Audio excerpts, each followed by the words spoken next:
On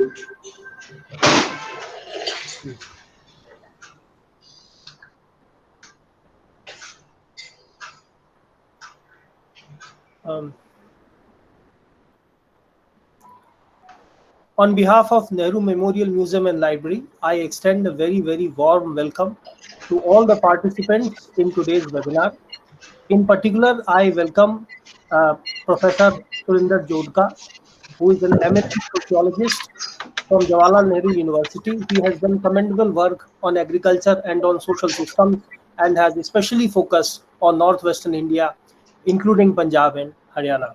Sir, it is a great delight for us to have you present today to talk to us about agriculture in Punjab, the myths related to it, its complexities and nuances, and how, on the basis of the experiences that we have gathered from Punjab agriculture, we can re-envision a different kind of rural futures. We know that agriculture in Punjab, of course, has gone through many phases of development.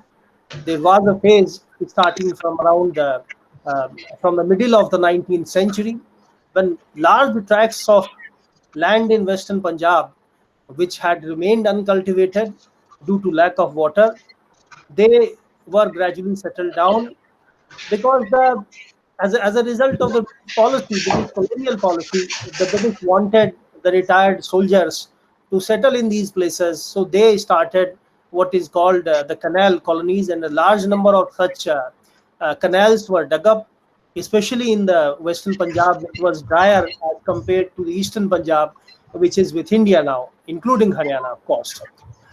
And that started a new phase of agriculture in Punjab. However, the fact remains, and I'm sure that Professor Jodhka is going to talk about it to some extent, that when it is believed that as a result of the British policy, Punjab agriculture became highly developed during the colonial period, I think that there are serious problems with that concept. The fact is that whatever the colonial policy may have been, uh, the agricultural condition in Punjab during the colonial period, right up to 1947, was not so much better than what it was in other parts of North India, despite a better irrigation, despite larger land holdings. And of course, till the 1950s, the data shows that the productivity of wheat per acre in Punjab was slightly lower than what it was in Uttar Pradesh or in some other parts of northern India.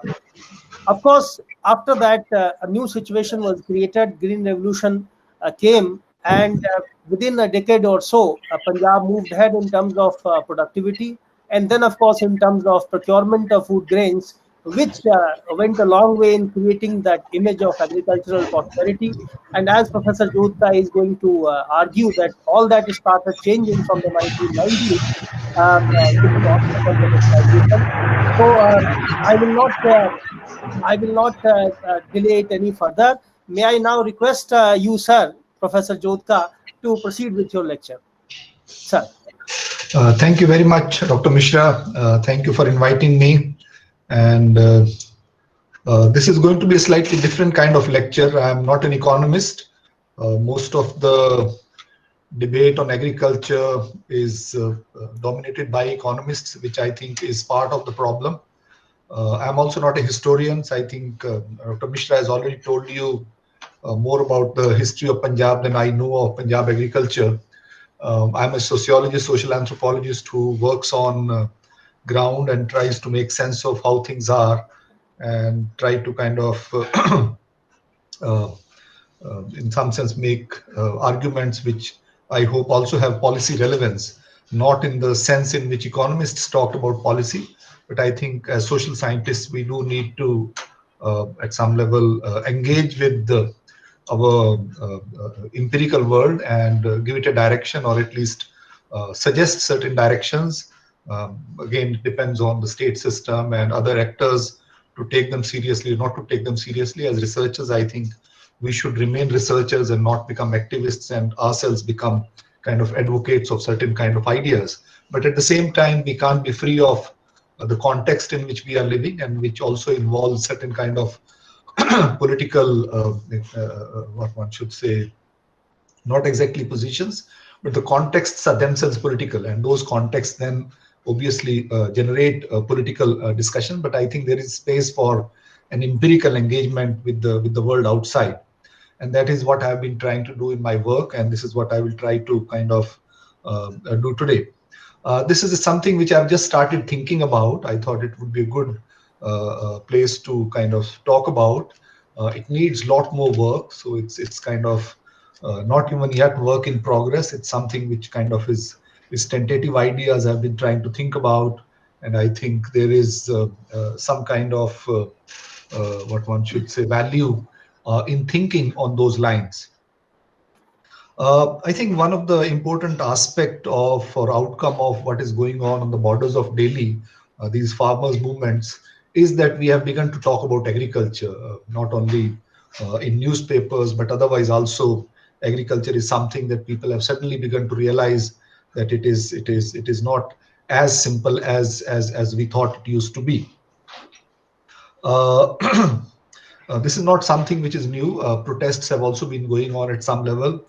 Farmers have been complaining about agricultural sector, those who work in rural areas. And if you speak to any farmer, and this is something that I've noticed over the past 30 years, they are rarely very happy. And they would say that, it's hard work, it is difficult work, and loans are, kind of killing us, and they are literally killing them in the sense that people have been protesting individually in some sense by committing suicide. There are also some form of protests that individually farmers, when they are unable to cope with the difficult realities of agriculture, they see their downward mobility, and that kind of gives them a sense of humiliation, and that is very difficult to take.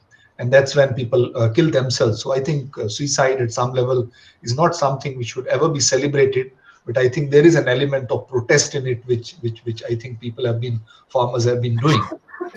Besides these individual kind of individualistic protests, there have also been collective protests. Farmers have been protesting in Madhya Pradesh, in Maharashtra, in Tamil Nadu, and also in other parts of the country over the past, again, last 20, 25 years have been, in some sense, more critical.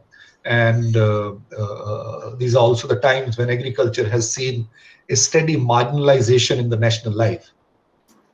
But somehow these protests have made very little difference to, until recently, made very little difference to what we now call as the mainstream India.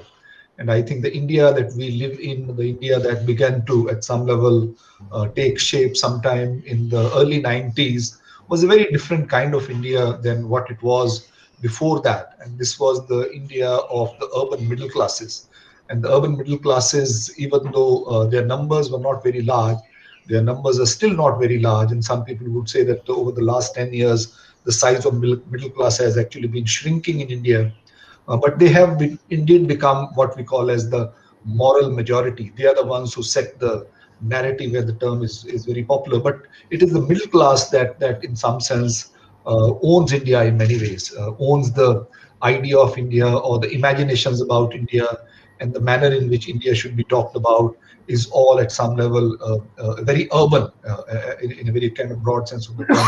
Urban itself is very differentiated and very diverse, but I think there is a kind of notion of urban middle class which at some level has come to be the hegemonic kind of class in India. And this, as I said, it starts in the 90s, but it has continued to expand and grow. So within that imagination, agriculture matters very little, and agriculture actually, in some sense, is increasingly seen as a lag, as a burden on the Indian economy. And the Marxist economists would say that in Indian case, somehow, in the European or the British case, agriculture was at some level very crucial for development of capitalism. It was the source of accumulation, and it was the surplus generated by agriculture which at some level became resource for capital accumulation. And this was also the case in early 1950s, 60s, 70s, 80s, that agriculture was very critical, and some of the surplus which was generated by agriculture, savings that came from agriculture, they became source for the state to then kind of recycle it in the process of India's industrialization. That no longer seems to be the case. I think now Indian urban capital or India's economic modernization is happening at some level, like independently of agriculture. Most of the resources are either coming from outside or they are being generated internally, but mostly not in agriculture. As I said, agriculture is increasingly seen as lag, and at some level, classes complain that agriculture needs to be subsidized, and we see the subsidies that are given to agriculture. There's some problem with the sound. I think there is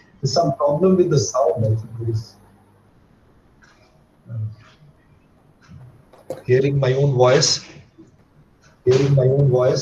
Echo. Yeah. Is it okay now, sir? Let me see. No, it is not okay. It's still coming back to me. This seems to be. Just a moment. If you switch off your. Is it all right now? Yeah. Hello. Oh, yes. Yeah, I think now it's okay. Please go ahead. Yeah. So the middle classes tend to see in agriculture more as a kind of burden, as a lag, and they see that the subsidies that are being given to agriculture are actually taken out of their own their taxes, and agriculture anyway doesn't contribute much to the national income, even though large number of people are still employed in agriculture.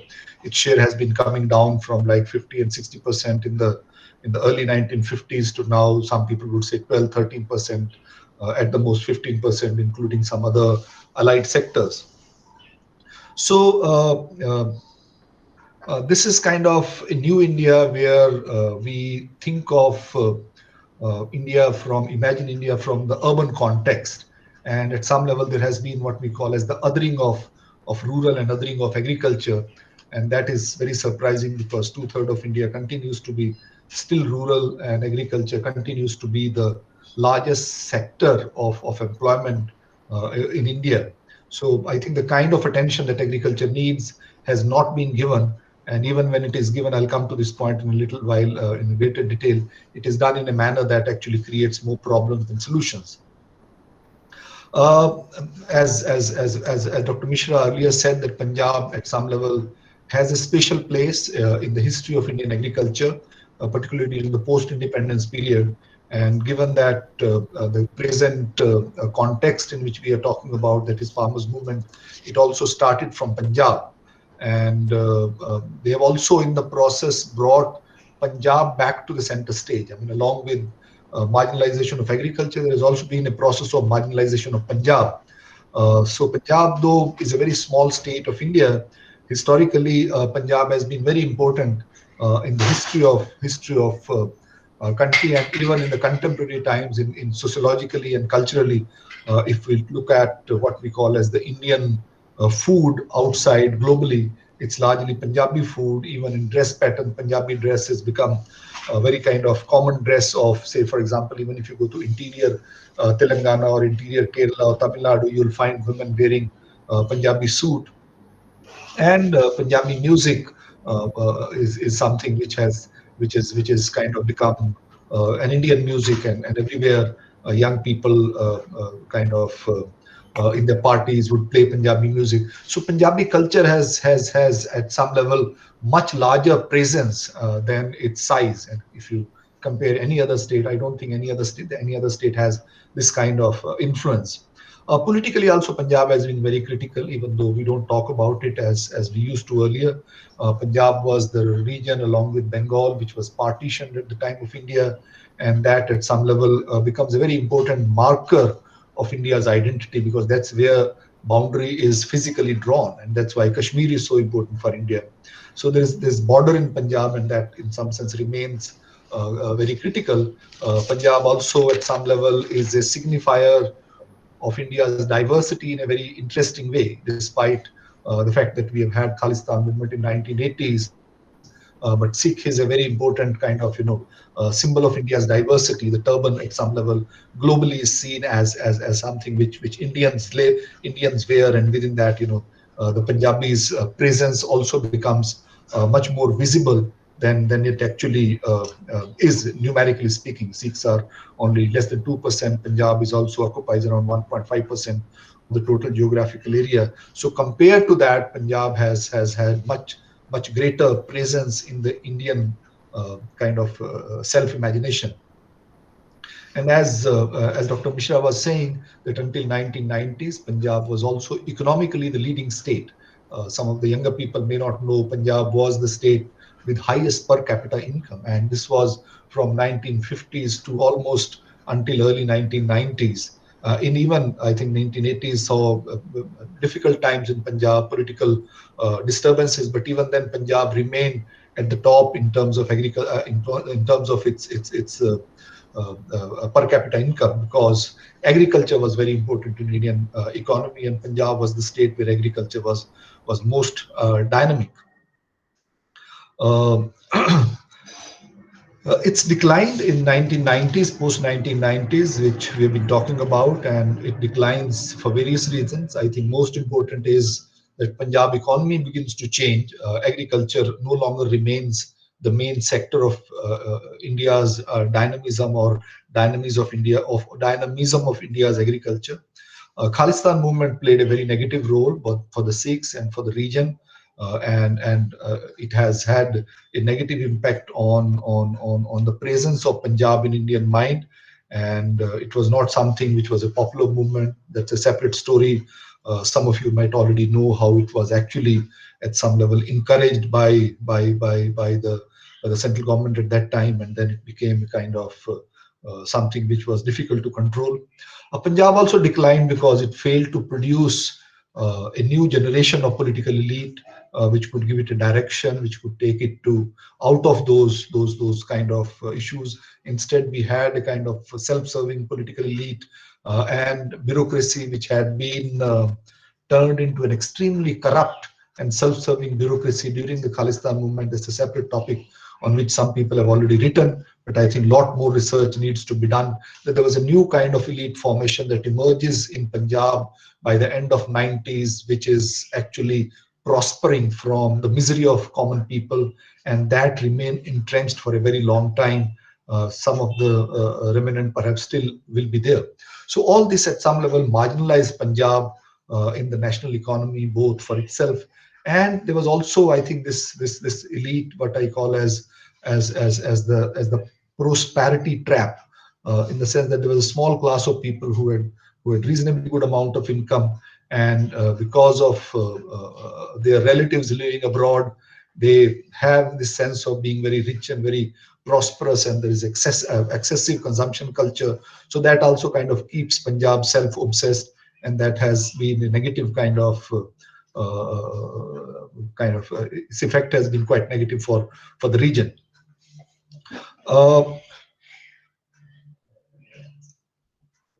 Historically speaking, in India, economists have played a very, very important role in shaping policy. And there has also been what we call as economic schism, that everything has to be approved by professional economists, only then becomes it's a policy relevant subject. Now, I personally feel that that way of thinking about agriculture has also created many problems, and because economics has a particular perspective on the futures of a society, of its economy, and where everything that is understandable should be understandable through numbers. I think that is one of the biggest problem. But even the bigger problem is that economists are obsessed with this idea of growth. Now, growth is obviously very, very important. Otherwise, we will not have food to eat. We will not have a decent life to live. But I think in the mainstream economics, as we practice it today, or as economists in India practice, it in some sense becomes a kind of end in itself. And so growth, then in some sense, there is a particular narrative of growth which comes from a Eurocentric imagination of society and the kind of futures that we should have. And in that Eurocentric imagination of society, you have different stages of human evolution. And in that process of evolution, agriculture comes very early on, and then societies move to industry and eventually to the service sector. And human beings actually matter very little in that imagination. And human beings actually are seen as producers of value and as growth agents or income generators. The end product at some level becomes growth in itself.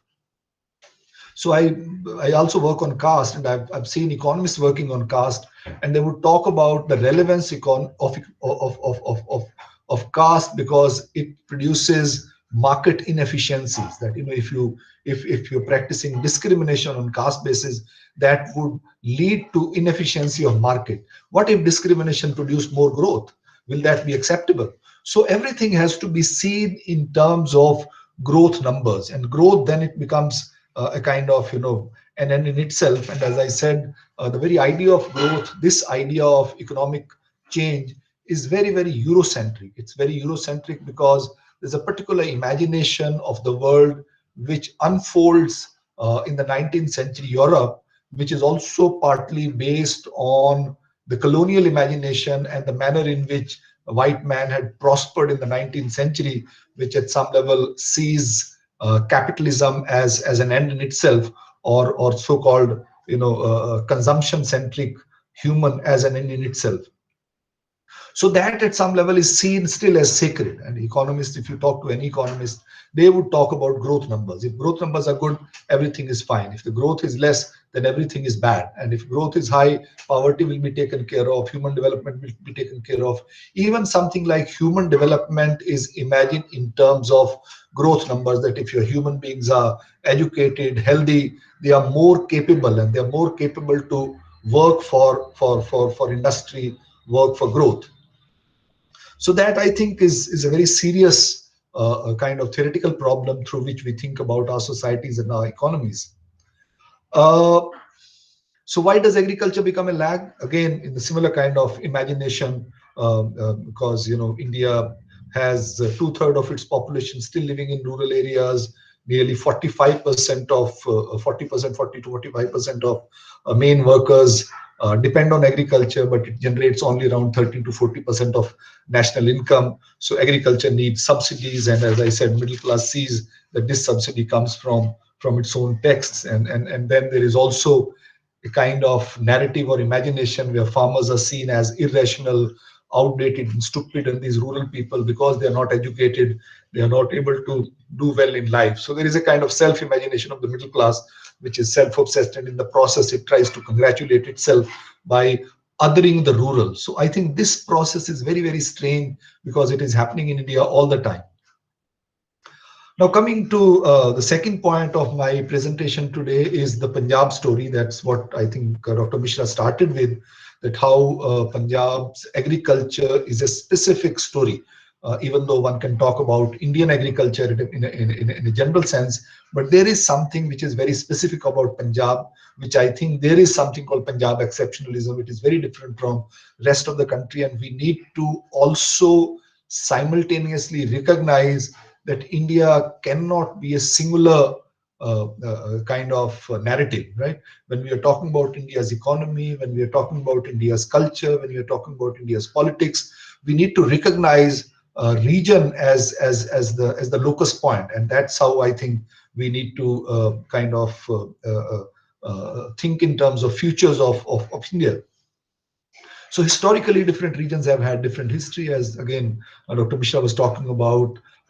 Punjab has had a very different relationship with the colonial rule. I mean, it was also the region which was colonized only much later. I mean, after many years of colonization, Ranjit Singh continued to rule here, I think, until 1839, and that is the time when Britishers come to Punjab, and when they come to Punjab, they think of Punjab very differently.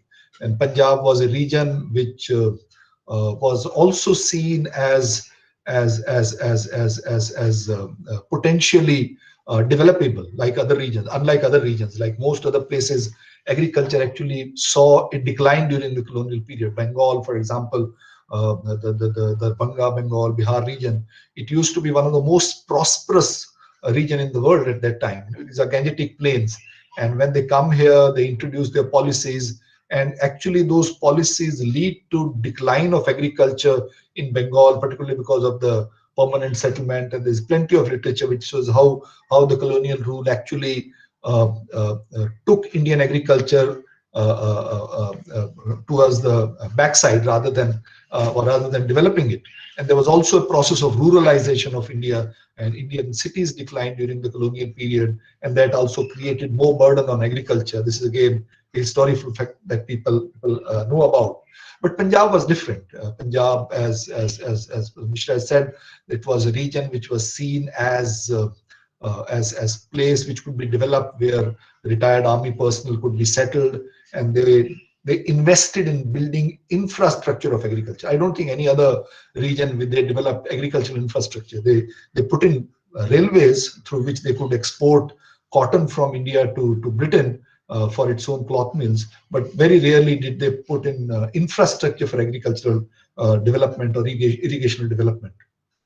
So in Punjab, particularly the Western Punjab, they set up canal colonies, and many of these canal colonies were inhabited by the Punjabi farmers from Eastern Punjab, mostly Jat Sikh farmers, and they were taken there. Some of them came through military recruitment, but many of them were also actually physically taken from Eastern Punjab, and they were settled there, and they were given large tracts of land, which they then went on to develop.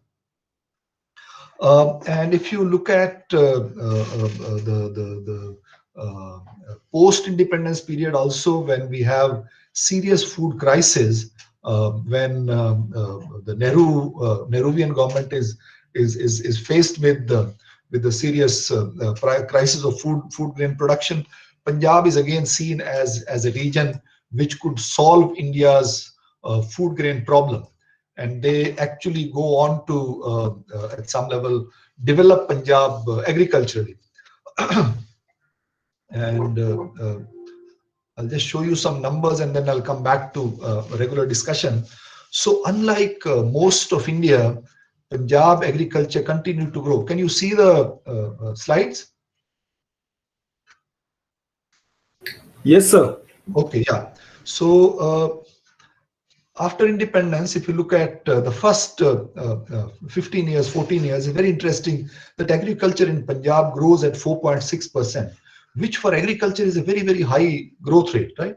And this was the time when rest of the country is growing at 2.6%. Punjab was growing, I don't know for what reason. This is again something that one needs to study, but partly I think because people came from Western Punjab back to Indian side of Punjab. They had already become entrepreneurial cultivators, and there was perhaps more water available. But this was also the time when Punjab, when the Indian state invests in Punjab agriculture through development of Bhakra Nangal Dam. Now, Bhakra Nangal Dam was initially envisaged during the colonial period, and it was actually inaugurated in 1963. As we know, it was called as the Temples of Modern India. And soon after that, there was this narrative of what we call as the Malthusian time bomb, that population was a big problem of India and other countries like India, and this is capable of creating many serious crises. And the biggest fear that the Western Bloc had at that time was that countries like India could be attracted to socialism if their food problem is not solved, because early 20th century India had seen many famines, and which were the consequences of colonial policies. Therefore, India needed to solve its food problem, even though Punjab agriculture was developing, but agriculture was not developing elsewhere. So this is the context in which the idea of green revolution gets sold to India. And once that idea is sold, then it is implemented, and the region where it is implemented is not everywhere in India. They select certain pockets, certain districts, Punjab, parts of Haryana, parts of Western UP, parts of Gujarat, parts of Maharashtra, Tamil Nadu, and a few districts from other parts of the country as well. But the place where it becomes most successful is again Punjab. And again, perhaps water was one of the reasons, and perhaps there could have also been other reasons. But also, most importantly, Indian state invested a great deal in this region for its growth. And Bhakra Nangal Dam meant that there was further canalization of the region. River water became available, and there was water available underground. So initially, Punjab was seen as a wheat region, as Dr. Mishra rightly pointed out, that wheat production was the major production crop in Punjab. And though Punjab was not as efficient as perhaps UP was, but with Green Revolution, Punjab becomes one of the nodal state where wheat begins to be grown, and wheat is grown as a kind of cash crop. This was also a time when it was pointed out that India needs rice because most Indians eat rice. Now, paddy was not unknown to Punjab, but it wasn't the crop that Punjab produced. So initially, when paddy was introduced, it was welcomed. It was also not a bad idea because many parts of Punjab actually had what is called as water logging. There's a kind of groundwater that comes up, and then it's very difficult to produce cultivate those lands because of with that there's some other kind of chemicals come up. And with canalization, when the canals were laid after Bhattanangal project, that problem of water logging actually became more serious. So when paddy cultivation came, farmers were encouraged to install tube wells. Now with tube wells, the water was taken out from the ground, and it actually solved the problem of water logging. And lots of areas, land areas which were becoming uncultivable, began to be used for cultivation of paddy. And that was a boom for Punjab. So these two crops became very kind of popular crops, and paddy particularly becomes a very kind of remunerative crop because it is not rice is not consumed much in Punjab. Almost entire crop is sold in the market, and later on you also have the growing global market of basmati, which again is very remunerative crop. But then a stage comes when paddy begins to consume more water than Punjab can afford to in some sense draw from its grounds, and then you have a different kind of crisis. And Green Revolution also produces a new kind of consumer culture where people begin to consume much more, and they all the time are desperate to have good crops, and then use of fertilizers and pesticides begins to increase, and a stage comes where agriculture becomes kind of difficult to sustain, even though with free electricity, pulling out of groundwater becomes cheaper. But at the same time, it also becomes is associated with other problems. Fertilizers and pesticides don't come only in seeds; they also seep down into water, and then water itself becomes a problem, and there is cancer spreading. But there are other problems with the turn of 1990s, where agriculture is no longer seen as the primary driver of Indian economy. You have different kinds of permutation combination. The exchange rates turn against agriculture. This is something that economists have already worked out, and profit from agriculture begins to decline. So this is the time when Punjab also sees decline in agricultural growth. Again, something which people keep speculating, but we still don't really know what was the reason. I think the major reason was that Punjab agriculture had grown as much as it could have. It needed to now shift to other kind of crops for which there is no investment, for which there is no stable market. Farmers have tried to diversify, and this whole idea of diversification has been on table in Punjab since 1980s. I've been hearing about it since 1980s. And the moment farmers have, if you ask farmers, why don't you diversify? They say, we have tried. We tried to produce potato, but then for two crops, they would make a lot of money. Third crop, nobody will buy potato, and they are forced to virtually throw it on roads. Nobody is willing to buy because there is so much of crop. And similarly, with flowers and with many other crops, they have tried. Some diversification has happened. Some people have gone into horticulture. There are some other possibilities of high value crops. But again, there are serious problems. But more importantly, this paddy wheat cycle, even though environmentally, ecologically, it is disastrous in terms of regular income, it seems to be the most secure crop. So you have Punjab growing at 6.4%, which is higher across all states, followed by Haryana and then Gujarat during 1961-62 to 1985-86. And then there is a kind of lull until 90s. And if you look at the recent numbers in last 15 years or so, Punjab's growth rate has been half of the national growth rate. So other areas of India which were not earlier kind of cultivated, or green revolution was not there, new crops were not there. They were introduced, those crops, perhaps, and perhaps there would be some other reasons as well. So rest of India has been growing at 3.5%, while Punjab has been growing less than 2%. The recent data, the last economic survey, put the figure at around 1.9 or around 2%, which is still kind of lesser than other states.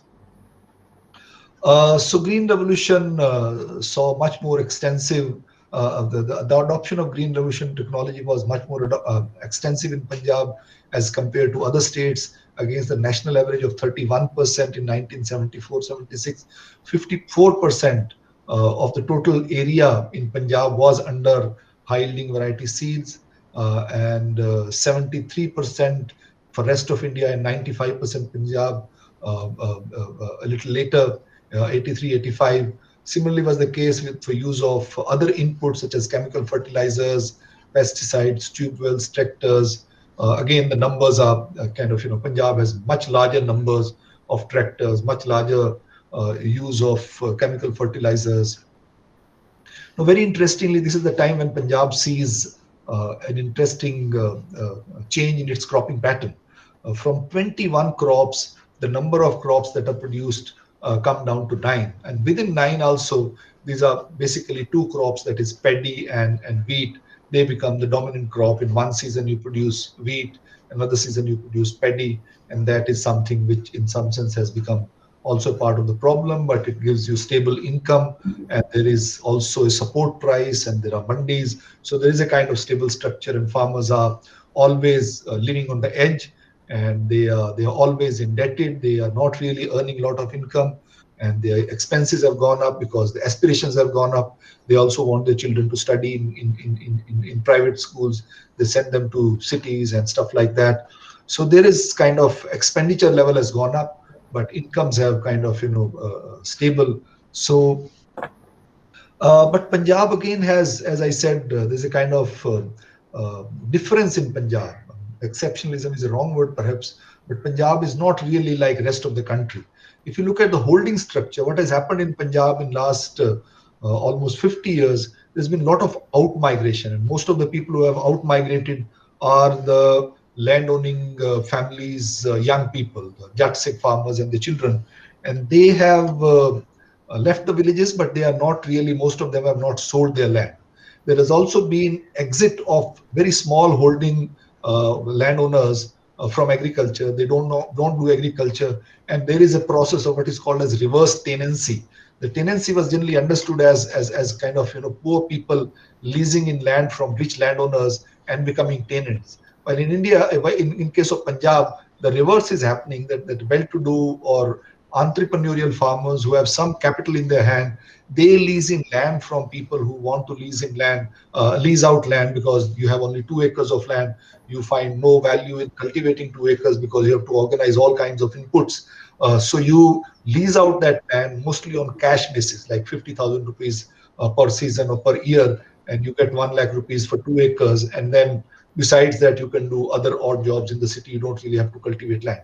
Or if I have 5 acres land and I have gone abroad to Canada, I would lease out that land to my cousin or to my brother and not sell it. And I would feel like, maybe later on I can come back. So there's a lot of this land lease market in Punjab which has grown, but it is a very different kind of lease market. It is not the kind of market that we used to think about in the traditional agriculture. So as a consequence, Punjab has a very different kind of holding structure. We always talk about 86% of agricultural holding being very small and marginal in size. Not in Punjab. Operational holding is different from land ownership. Operational holding is the holding that you are cultivating. The land may not belong to you, but you are the one who is cultivating that plot of land. Land belongs to somebody else because you have leased in the land, so it becomes part of your operational holdings. So you have 86% of operational holdings in the country, which are small and marginal, and they operate 47% of the total cultivated area. In Punjab, their number is only 33%, and only 9% of the total land being cultivated is in these small and marginal holdings. A small holding is holding which is less than 1 hectare, that is 2.5 acres, and a small holding is less than 2 hectares, which is 5 acres. So the operational holdings, which are smaller than 5 acres, are only 33% in Punjab, as against 86% for the rest of the country, or all India. Rest of the country would be even larger. So in the country as a whole, 5% operational holdings are above 4 hectares, operating 29% of land. In case of Punjab, they would account for 66%, right? Rest of 67% actually. 67% is some confusion in the last line, the way I put the number. So 67% operational holdings are above 2 hectares. Sorry, 33% of them are above 4 hectares, that is 10 acres and plus. So this is the figure is right. So it's just that instead of 66, it should be 67. So 33% of operational holdings against 5% at the national level are large holdings which are more than 10 acres. 10 acres is a good size holding, particularly in a region like Punjab, where you have some kind of assured irrigation available. Quality of land is also good, and every piece of land is cultivable. It's not like banjar land. It's not land that is not giving you 2 or 3 crops in a year. So it's a kind of very, what one should say, agriculture is a serious business in Punjab. Agriculture is not a peripheral business in Punjab. I remember some time back we did field work in Madhubani district of Bihar, and when we actually went to the villages, most of the operational holdings are very tiny, right? Only around 10% of rural household, 10% of rural household depend exclusively on agriculture. Most of them would have small plot of land, but they migrate out, leaving behind their women and their older people who would cultivate land, because you can't really do agriculture seriously, right? Bihar also doesn't have any kind of investment made in agriculture. Similarly, many other areas, even though agricultivation is a part of life, but people don't really take agriculture very seriously because that doesn't give you livelihood. But in case of Punjab, the number of people employed in agriculture is also lesser, which is again another very important factor which makes agriculture a serious business in Punjab. So for the all India level, for example, we have this figure of 44% of the main male worker. This is how census looks at, agricultural census looks at employment. Employment means anyone who is more than 15 years and is a male person, and male is a full-time worker, and of them 44% were employed in agriculture. In case of Punjab, there were only 26%. Even in case of rural Punjab, only less than 40% of the workers are employed in agriculture, which means in other areas also people who are employed exclusively in agriculture, the number is very small. So only around, say, something like 25 to 30% of the rural households are agricultural households in Punjab, because 40%, 40.7% would also include number of agricultural laborers or landless laborers. So in Punjab also generates reasonably good amount of income from agriculture, unlike other parts of the country, right? On an average, income of an agricultural household, full-time agricultural household, is not really much, only 10-12,000 rupees per year, per month.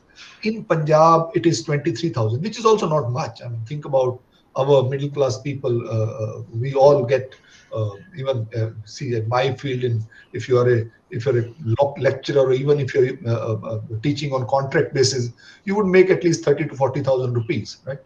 If you're a professor like me, you could kind of, your gross salary would be more than 2 lakh rupees.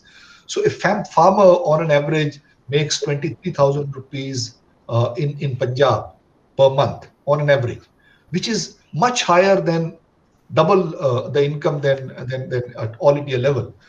It is followed by Haryana and Kerala. Even there it is lesser.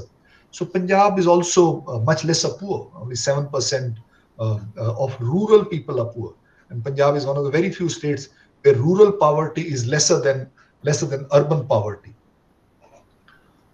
So there is something called Punjab exceptionalism, and Punjab exceptionalism obviously makes it a kind of a state different from other states of India. So my final 2 or 3 points that I'll try to complete in another 10 or 15 minutes, and then we can have this discussion. There is also a caste and class dimension to Indian agriculture, and it is also to Punjab agriculture. Most of the land in India is owned by certain caste groups which have historically been cultivating castes, land owning castes or dominant castes. So they are not the Dalits invariably. I mean, in some areas, Dalits do own land, but wherever they own land, they own smaller plots of land, right? Or even what we call as OBCs, again, are generally divided into two categories: lower OBCs and upper OBCs. Lower OBCs everywhere own very little land. They are like Dalits, except that they don't experience untouchability as Dalits do. So in Punjab also, that caste class is very critical. Most of the land is owned and cultivated by Jat farmers. They also happen to be all Sikh farmers, even though they may not keep turban like me. But invariably, they are Jat Sikhs. There are other castes also who own and cultivate land, Kamboj and Sanis and several others in different regions. There are the large number of communities who are landowners, but most of the land is with Jat Sikhs. All the rich landowners of Punjab would be Jat Sikhs themselves, right? For example, all the politicians invariably they would be from Jat Sikh because that's the largest community, and it's sort of also very well networked. Punjab also has a very large number of scheduled castes compared to other regions. India has around 16% of its population listed as scheduled caste. Punjab has the double of it, 32% plus, right? Various reasons for this. Punjab doesn't have an ST list, so all those who are STs are also listed as scheduled castes. And also, there are some communities who are able to push their way into the list, even though they don't really deserve to be there, or they don't experience untouchability for various other reasons, for political reasons. But still, it's a very large number.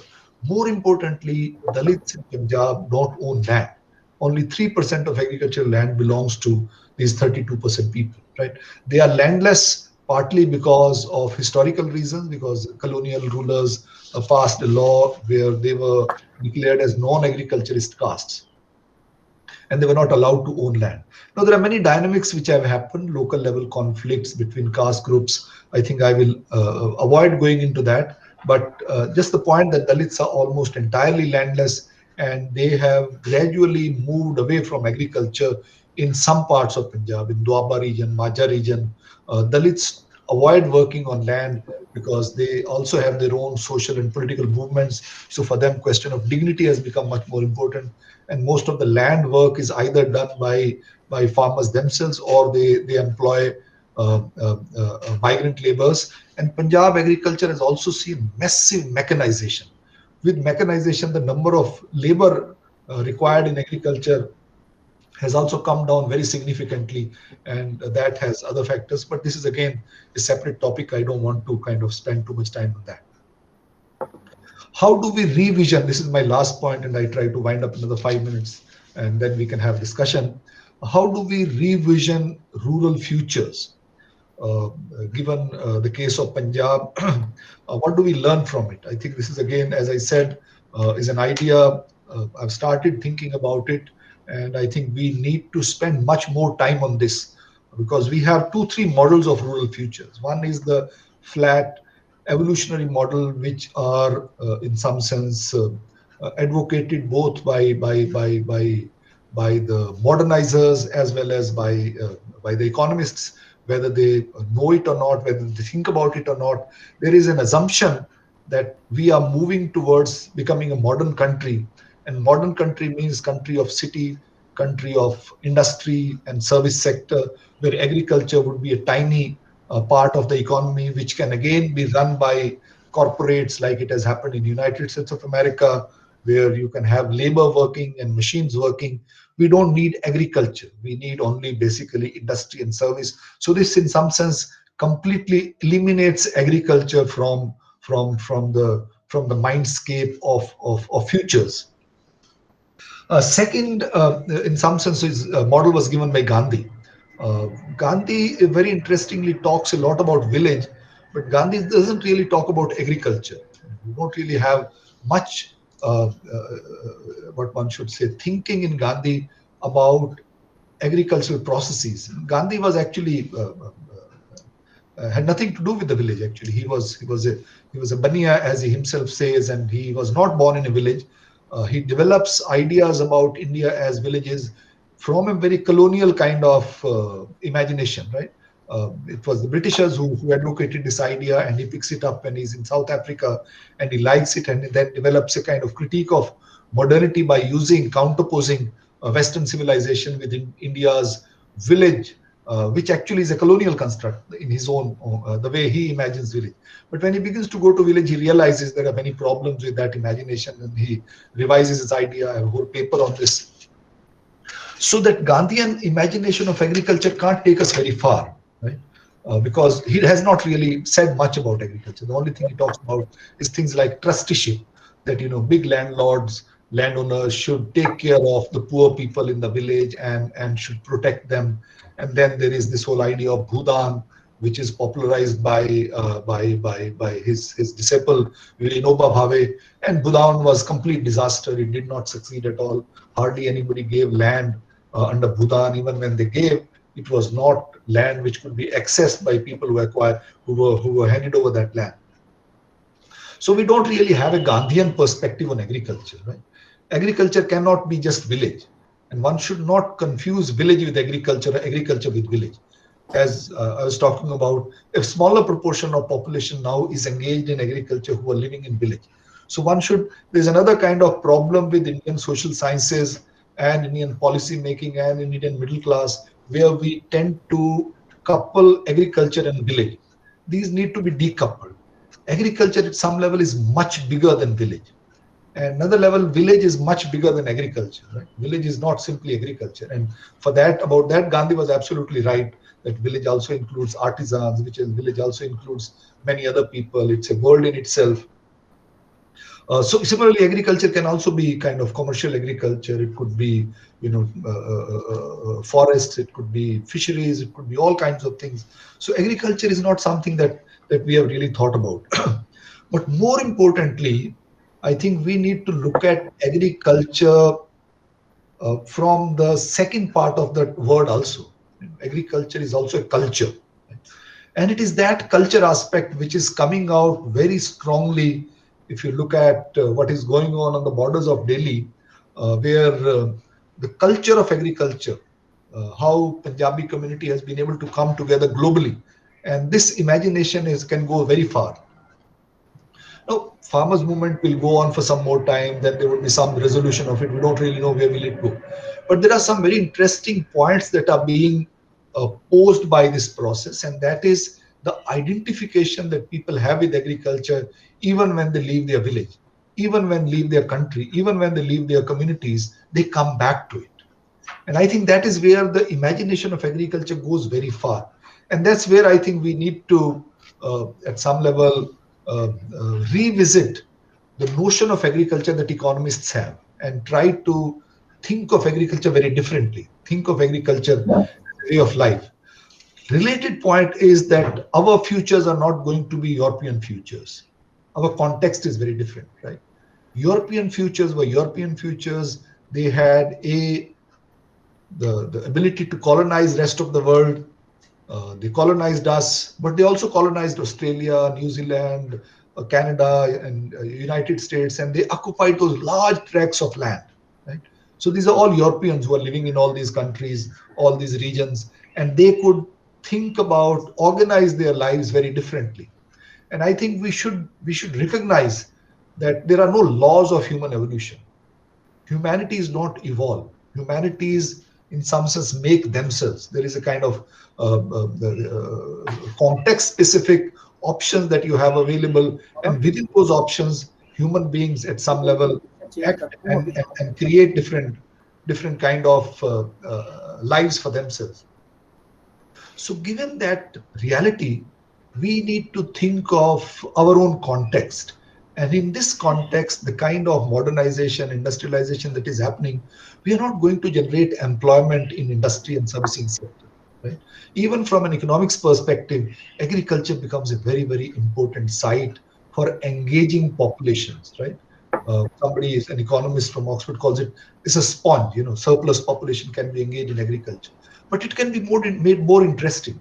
What we have done in last 30 years post-liberalization, we have, in some sense, delegitimized agriculture.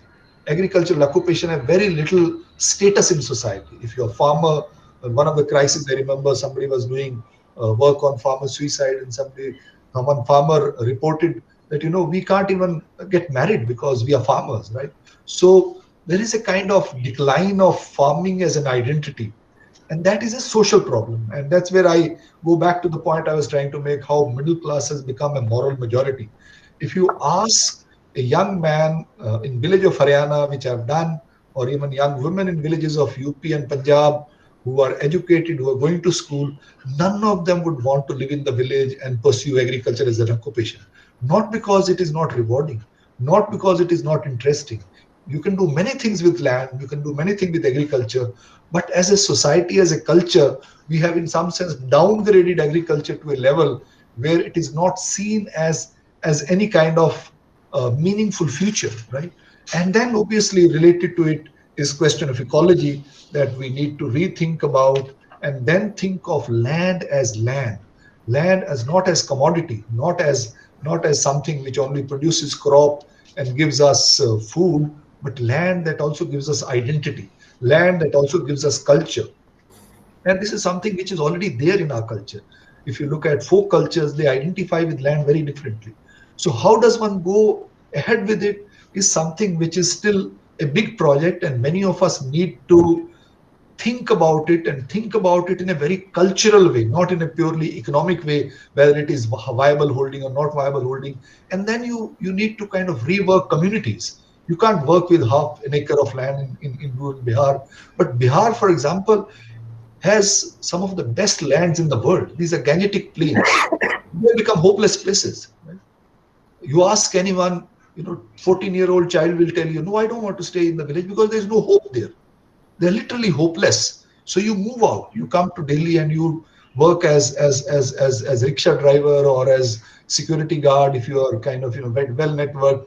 Otherwise, you'll end up in a very low value occupation in the city, and it is dehumanizing, right? So that is not the life. So, but what we have done is middle class thinks for itself, which is like 20-30% of India, and rest of it is only resource for the middle class, which have to serve them. And this is a kind of very kind of what one should say, colonial relationship that we are institutionalizing. And in order to get out of it and make a viable society which is culturally and socially also humanized, I think we need to also revisit our lives and think of agriculture very differently from the way we have so far thought about. I think I've spoken enough, so I'll stop now. As I said, these are very raw ideas. I'm thinking about it.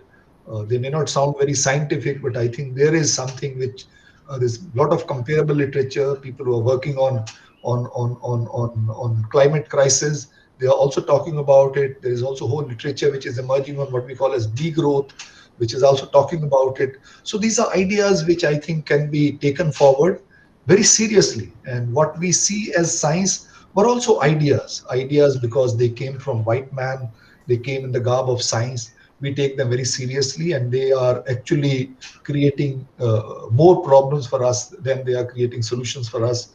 And if we have to have a sustainable society, a human society, we perhaps need to think about our futures and futures of our resources very, very differently.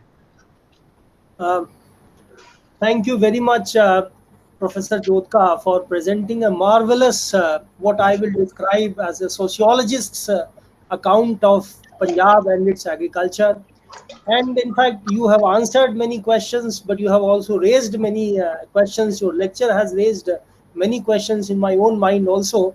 But before I come to them, I think I will open it to the floor. Uh, you can either raise your hand and ask the question or ask the question directly. Please go ahead.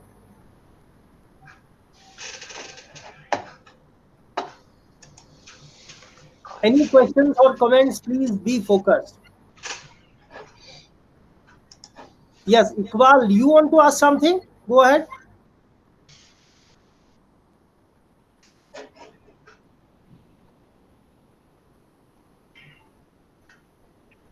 Yeah, Riddhi wants to. Yeah, Riddhi? Yeah, Riddhi, go ahead. Go ahead, go ahead. Thank you, Professor Jodhka, for that wonderful talk. You concluded with sort of imagining agricultural futures, and I kind of wanted to hear from you on what environmental sustainable agricultural practices would look like from the perspective of the Punjab farmers, to have sort of not a top-down policy-centric approach where we're telling them not to burn stubble and change their crop patterns and cultivation patterns, but something that could possibly emerge from the farmers themselves, who are, if anything, perhaps the worst sufferers of environmental degradation. Thank you. This precisely is the answer, Riddhi. I mean, I would say this is the answer, right? We need to ask them how they want to organize their lives. If they sit together the way they are now talking to each other, they had stopped talking to each other also. I mean, that's what is good about movements, that you invent new languages, and they have. Music, for example, the kind of music that is coming out now, question of sustainability. We think that, these are stupid people, they are creating environmental crisis. They know about it. They have always known about it, right? We think, again, this is a kind of middle class arrogance that we try to kind of, reduce them to some very stupid agents. But actually, they're very articulate people. I mean, anyone who does field work will tell you how knowledgeable they are.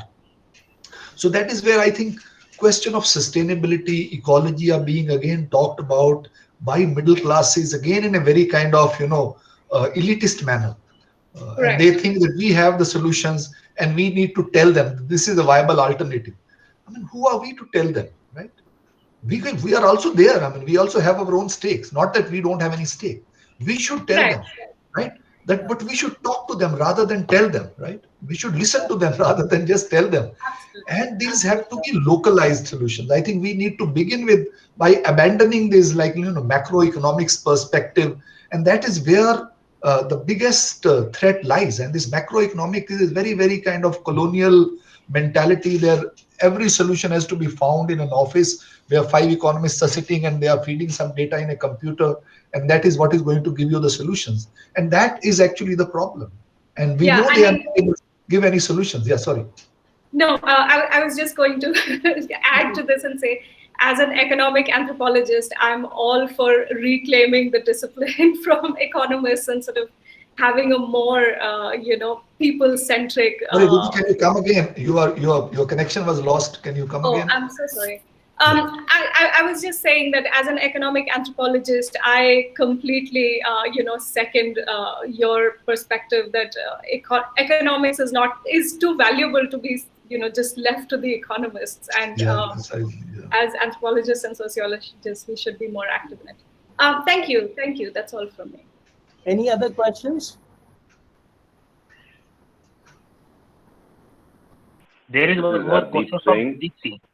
Yes, Iqbal. Yeah. No, Hardeep Singh is asking, just I'm saying. Mr. Hardeep Singh. Hardeep Singh, yes. Good afternoon. Yes, please go ahead. Professor Jodka, that was a very, very interesting talk. I got more out of it than I expected to, and I must compliment you on a perspective that I've been involved with agriculture pretty much all my life, running agricultural businesses. I used to run a company called Cargill. I was chairman for South Asia. I was also the chairman of the Interministerial Committee for monitoring agricultural support prices in a pro bono capacity. So I have some involvement with agriculture. But you bring up some very interesting perspectives, particularly not just historical but social, and how the village is not really farming; it's much more than farming, and also the middle class, the tyranny of an urban middle class, and how society is today polarized, where the farmer is straining to gain a voice. I'm not going to get into the political debate of what is right with the farmers' agitation and what is wrong, but I think that you raised some very interesting perspectives, and I must compliment you on a very illuminating talk. Thank you. You also had a question, sir. Now, I think, as I said, Iqbal Ahmed wanted to ask a question. Iqbal, is there anything you want to ask?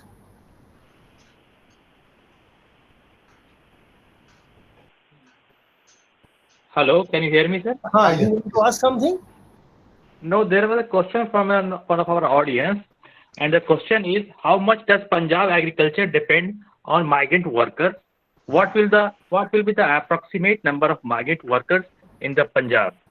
Hey, this is of course just a numerical thing. I don't know if Professor Jodhkar wants to answer that question. No, I can answer partly. I don't know the exact number. I don't think there is any estimate. There would perhaps be some estimate available. Some economists actually in Ludhiana Agriculture University keep doing this estimate. But what I definitely know is that migration started in 1970s. It peaked in 1990s. And after that, it started declining. Partly because of second phase of mechanization, partly agriculture practices began to change. And I think that much I know. So the migration is there. The nature of migrant and farmer relationship has also changed. Earlier, migration used to be seasonal. Now, many of the migrants are actually staying with them. They have become local Punjab residents, and they are mostly permanent laborers. They go home like regular. So earlier, it used to be very seasonal kind of migration. So the number of migrants has come down, but the relationship has become thicker. And these are very important questions to ask because they are also involved in similar kind of colonial and oppressive relationship in relation to migrant workers, traditionally in relation to their kind of Dalit laborers as well. And so the rural communities also need to be engaging with themselves on these questions, and they are now willing to engage. They are raising these questions themselves. Yeah. Thank you very much. Now, as I said, that your talk has been so comprehensive, and it has answered many questions, and it has also raised many questions in my own mind. And some of them are probably not questions but comments. Sir, you have talked a lot about how the middle classes dominate the discourse, and they see agriculture as something backward, regressive, something from which we must move, like Europe did. And obviously, you criticize that Eurocentric model, with which I agree. However, there is an important thing that we must understand here, and which is that the middle classes may talk about agriculture being backward, they may talk about farmers being privileged, or they may talk about farmers being backward, obscurantist, etc. But has anybody measured the middle classes' influence on policy making? Are the politicians bothered about middle classes? I think as an eminent sociologist, this is a question that probably you can answer. Because the fact is that middle classes may write about it in newspaper columns, they may talk about it in TV channels. However, as far as my understanding goes, in the recent decades, politics has become so populist that the politicians are generally not bothered about the advice given by the middle classes, because these people are smaller in numbers, 1. 2, they don't go out to vote. 3, generally their vote does not decide the outcome of elections in large parts of the country. Therefore, I think that there is a tendency, and part of it is the construct, to sort of, it's a kind of counter discourse, which of course comes up, of claiming that it is the middle class which is sort of, running the discourse, or it is shaping the policy of the country. I think that it's a bit of a problem. Second thing that I would like to point out is, you say that if you go to rural area and you ask a young man whether he would like to stay in the village, he doesn't want to. He wants to go on to the city. And your lecture seems to suggest that this is something recent. But let me tell you, sir, that even 100 years ago, even 70 years ago, when this kind of agriculture crisis was not there in Punjab, typically if you talk to a young man in a village, and if he had any sense at all, he would say, yes, I want to go out, get educated, and maybe settle in a city and enjoy the city. I can cite large examples of this from historical literature as well as from popular literature. 70 years ago, before independence, if you read Hindi literature, Hindi stories, novels, you find large number of these examples of young men wanting to be out. So I think that is also something which needs to be considered. And then I, of course, completely agree with you that the effects of or economics cannot be the only thing to measure society or agriculture. And obviously, you have presented a very, very powerful sociological critique of the processes and outcomes of economics. However, the fact remains that one of the most important reasons behind the recent crisis in Punjab agriculture is, it owes its origin to economic factors. And these economic factors are fairly obvious. As you have pointed out in your lecture, from 1950 to 1964, growth rate in Punjab agriculture was 4.6%. And you cited some of the reasons for it. I think one reason, which you have not cited, but maybe I can add it for your comments or your response, is that when a large number of people came from what is now Pakistan, a lot of land which was lying barren, which was not cultivated, was assigned to them. Now, this was obviously marginal land. It was not cultivated when population was lower, but when people from outside came and land was in short supply, this land was also assigned to them and it began to be cultivated. So I think if you look at the cultivation figures, that is the total acreage figures in Punjab, certainly you will see that a change took place. And this was one of the most important reasons behind the higher growth rate in agriculture. And of course, in the initial period of the Green Revolution, you have cited all those figures, and I think they have helped the audience understand this subject very well. So you have cited all those figures, how Punjab was able to adopt, the higher yield varieties much better than others. Obviously, the most important reason Punjab was able to do it, and it was actually concentrated in Punjab, was precisely what I will describe as a student of history. A very, very skewed land distribution pattern in Punjab. And you have talked about it, of course, that unlike in most other parts of India, in Punjab, it is a single caste, more or less, which owns most of the land. And how did this outcome come about? This is not something that was there, say, in the 16th or 17th century or even in the 18th century. This is a historical process through which land came to be owned more and more by the Jat Sikh farmers in what is now today's Punjab, and of course in Pakistani Punjab it came to be it came to be owned by Muslim Jats, and of course in what is Haryana it came to be owned by the Hindu Jats. It was a historical process of discrimination and of exclusion of others, to which the British also contributed by legislation, by sort of defining and understanding Punjab society in peculiar ways of agricultural communities versus non-agricultural communities, etc., etc. And that is the most important reason that in Punjab, Green Revolution succeeded so well, because you had large land holdings, you had land dominated by a single community. And of course, when that community, which was comparatively prosperous, when Green Revolution came, it had input, available. So it could sort of boost up the supply very fast. Within a decade, it happened. But obviously, the law of diminishing returns was bound to apply. And here the role of economics comes up. To the best of my knowledge, nowhere in the world, historically, has agriculture grown at a high pace for a very long time. At best, within a few decades, agricultural growth peters out. You can take the case of Britain, you can take the case of America, you can take the case of Japan, China, virtually everywhere. Agricultural growth of 4 to 5% or more can be achieved maximum for a few decades only. So ultimately, it was bound to come out no matter what policies the government follows. Now, I understand the government must follow policies which support the farmers. But the point is that beyond a certain level, these policies are really not going to be as helpful as we sometimes imagine. Now, you also cited the fact that in Punjab, it is the Dalits who own very small part of land, only 3% of land. And there is a very interesting fact here, which I would like to mention. Unlike in Punjab, in Uttar Pradesh, Dalits own much more land. In fact, 40 to 45% of them have some small land holding. So you see, in a way, you can say that Uttar Pradesh agriculture was far more socially egalitarian. But the fact is that did not help Uttar Pradesh to develop.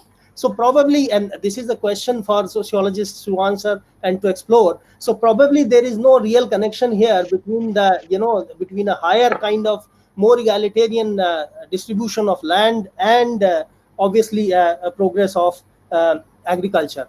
And the other thing, of course, is, as you naturally talked about, how when paddy came initially, there was a logic behind it, because there was a lot of waterlogging, land had become uncultivable. And you are saying that now, of course, the farmers are they are very, very conscious about it. They think about it, and let something come from the farmers themselves. But is there any real possibility? Because if the farmers have been concerned about it for the last 30 years, and I think that that's right, 1980s onwards, this awareness has come up. But it is the distorted agricultural incentives, obviously, which can be seen only in economic terms, which make it extremely difficult for this to come up. So do you think, do you have really hope that this can improve, anytime shortly coming up, from the society itself?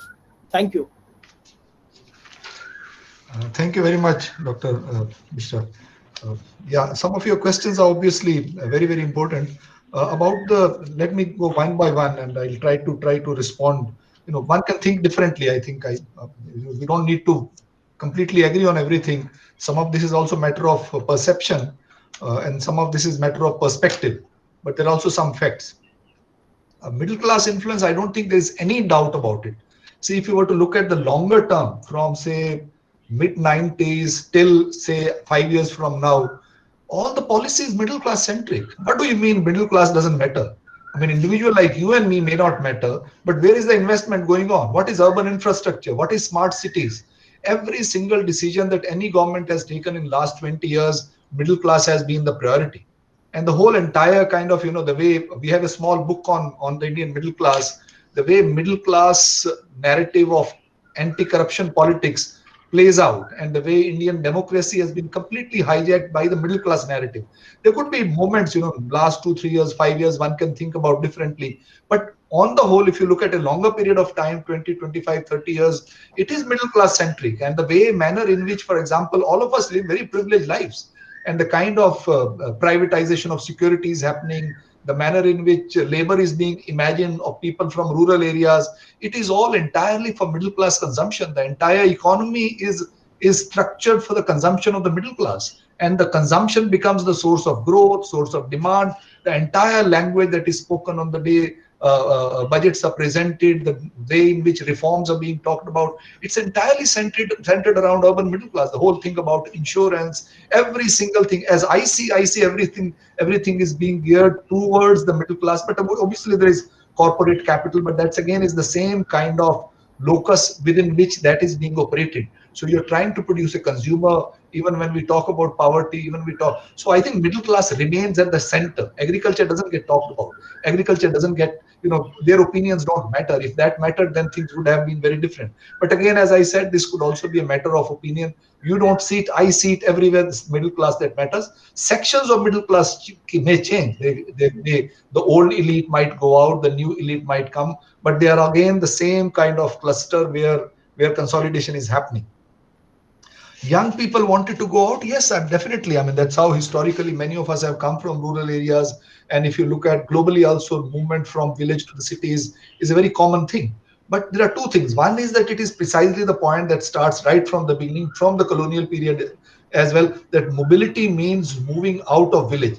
There's a paper in a book I have edited, Handbook of Rural India by was Krishna Kumar. The moment you go to school, and education has become sacred now, a particular kind of education. School means education means moving out of village, right? But at the same time, in my own region where I've been working for the last 35 years, I've seen there was also a time when there was agrarianism. People wanted to go out, but everybody did not want to go out, right? It was a caste-specific behavior. For example, so-called upper castes. If you belong to a Khatriya or Arora or Brahmin caste, your priority would be to leave the village. But if you're a Jat or if you're a Saini or if you're some other community, you would also have love for village. Even today, lots of people who are living in diaspora, they want to come back to their village. So village is not something they want to abandon. They identify with village very, very strongly, and that is where we have not studied.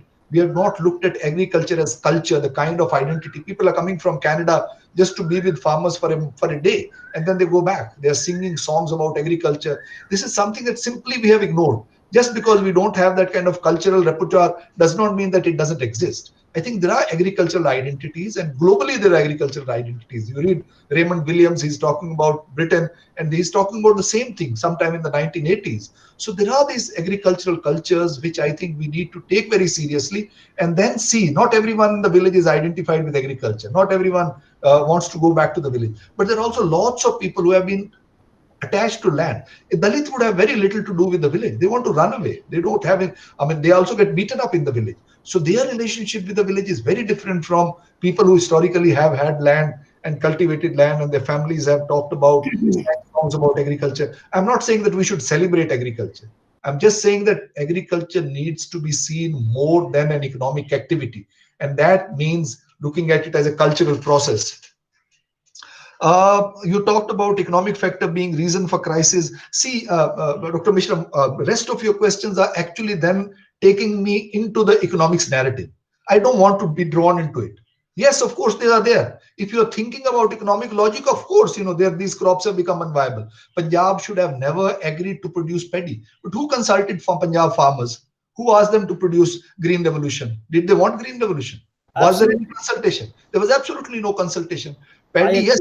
Policymakers decided that paddy is good for Punjab, but when they started free electricity, they got obsessed with it, right? But did anyone ask? Paddy was required in rest of the country, not for Punjab. Punjab did not want to produce paddy because Punjab did not consume rice.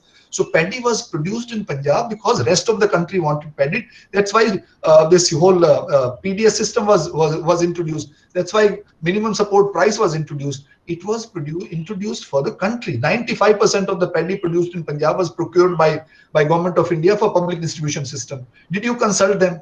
So once you get into the economics logic, then obviously the answer is what the economist would give. Then there is a particular logic where you think of numbers, data, crisis, and all those things, and all these questions that you're talking about.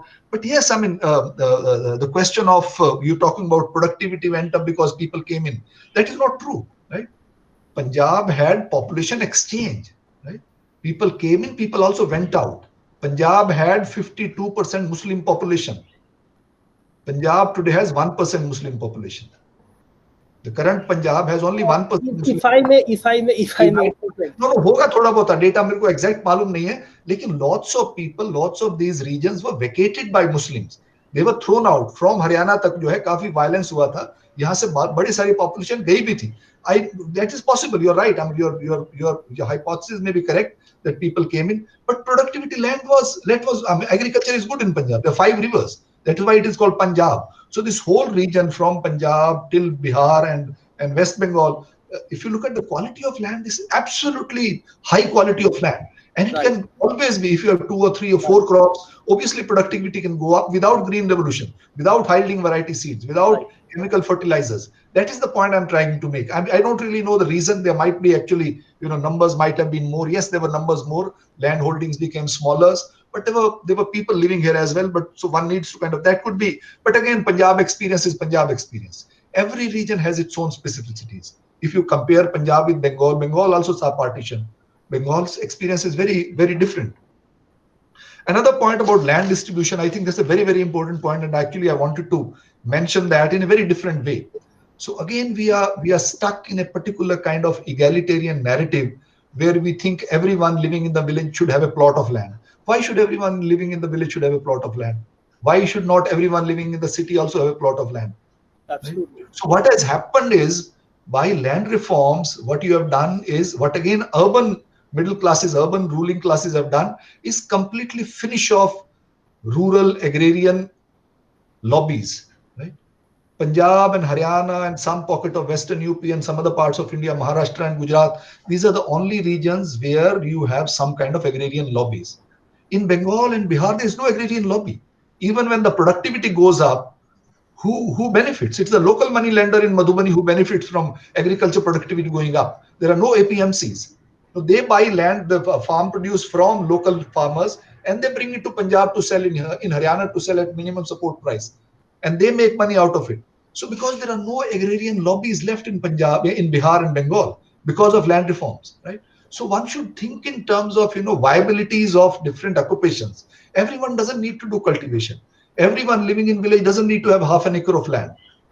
This is a very controversial point I'm making, but I personally feel about it, that how land reforms actually completely finished off agrarian lobbies. It was only things like Punjab and Haryana that you have agrarian lobbies, and they were able to get their way through. And that's how agriculture remained a viable kind of occupation there. If I may just add, I completely agree with you that it need not be egalitarian. But isn't that the economic logic, that if you want to make agriculture viable and productive, there needs to be some concentration of land? I agree with you. Yeah, but you need to But think that's about economic logic, isn't it? this land reform logic is also again coming from the West. That you need to finish agriculture completely, right? You finish agriculture by bringing small holdings, and after that they might kind of incorporate you, and you can do without agriculture, right? So you need to have some interests in agriculture. Unless you have interests, stakes in agriculture, who is going to put Bihar? Nobody fights for agriculture issues, right? You don't think of farmer association in Bihar. Nobody is talking about agriculture in Bihar. Why is it that they don't talk about agriculture in Bihar when Bihar is the most rural region of the country, right? Bihar has the highest rural population, 80% of 89%. I think only 11% is urban population, but nobody talks about agriculture in Bihar. And I think these are questions that one needs to raise. And again, I don't agree with you that UP Dalits have land, therefore Dalits are not. Only Chamars have land in UP. It's not every Dalit doesn't have land. And there are small pockets and they're doing well. It's not like they're not able to do cultivation. So I think that's a more complicated question. I think one should not draw this again, economic logic. This is how I think. And I think, again, as I said, these are my own presentation is not based on lots of facts. It needs a lot of work, but there's a lot of work happening on degrowth, a lot of work happening on ecologically viable agriculture. But ecologically viable agriculture will need to think through very different kind of language. We think again through the Marxian notion of class and egalitarianism and from productivity or angle, then you'll go back to the same point, right? We need to have a different perspective, and we need to have courage to raise these questions. I felt courageous to raise this question, and I thought, let me try. No, I understand. It has been an absolute delight to hear you speak. And as I said, it was my deliberate intention to draw you in from the economic angle, because sociologist's account you had already presented. But then there are some questions which have to involve, certain other things. No, we don't have to involve them. The moment you bring in that economics, you would lose the battle. They have a particular way of thinking. They are not willing to listen to anyone. Yeah. For them, growth is everything, right? Nothing else. If productivity goes up, as far as I'm concerned, I certainly don't accept that logic at all. I don't accept economic determinism, and it's an absolute delight that you raise this point. And I also think, I think just like you, that we need not follow any given formula, any given model which may have originated in another society. India is India, and within India also, every region has its own specific trajectory, as you rightly said. For those societies, they are able to do it, they are able to survive because they are still able to colonize many of us. My only point is that at the end of the day, at the end of the day, every region within India also has to find its own anchor, its own stable model, sustainable model over the long term. Very important. Punjab model may not apply to Bihar because Bihar has a different history. Ecologically, it's very different. When I gave the data about land distribution, etc., my intention was not to point out that there is anything fundamentally wrong with land being concentrated. I was just trying to differentiate it from other regions and pointing out that this was one of the reasons behind the success of agriculture in Punjab, because when land holdings are larger, obviously there is higher chance of inputs being there, fertilizers. More important is voice.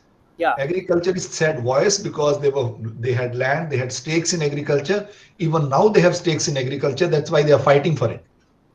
Yes, I agree. Yeah.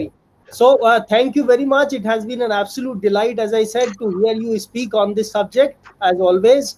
And I thank all participants for their enthusiastic participation in today's webinar. So, and we hope that in near future you will join us again to speak maybe on a similar subject. Thank you very much, sir. Thank you. Thank you for asking me, and thank you for your comments here. Bye. Thank you.